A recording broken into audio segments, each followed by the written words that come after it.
Luokse päästävyys. Se on +2A luokse päästävä aavistuksen pidättyväinen. Se tulee kyllä luokse, mutta tuo pikkuseksi tulee niinku hyppäämällä. Se pikkusen peittää sitä, että se pikkusen niinku hyvin ohut. Hiuksen hieno. Se on vaan vähän niinku mahtaa, että se tulee silleen. No sitten kovuus.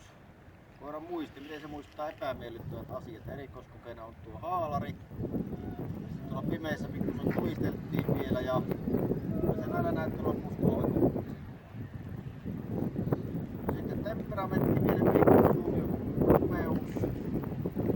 Siinä on erikoiskokeena tuo tynnyri. Ja se on +3 puhtaa vilikas koira. Kääntyy kahtomatta mikä on ajatus.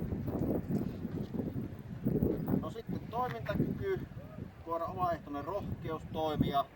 Ja siinä on tuo kelekka ihmismäisenä uhkana ja sitten pimeä huone, missä on se hämärä tila vaan uhkaavana tekijänä. Ja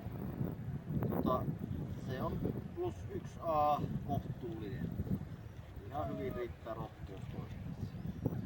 No terävyys sitten, kun se oli tuossa seinällä yksinään, ettei se suhtautuu aggressiivisesti, kun sitä kovin hyökätään. Sieltä ei saa mitään siellä. Hyvin aikassa näytti sitten, että laittaa paljon. Se on +1B koira, joka osata laittaa terää.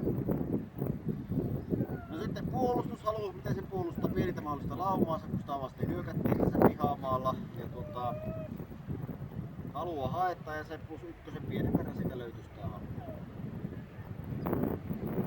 Sitten taisteluhalu, miten se tykkää käyttää leukoja lihaksistaan, kamppailla. Ja hyvin lähti mukaan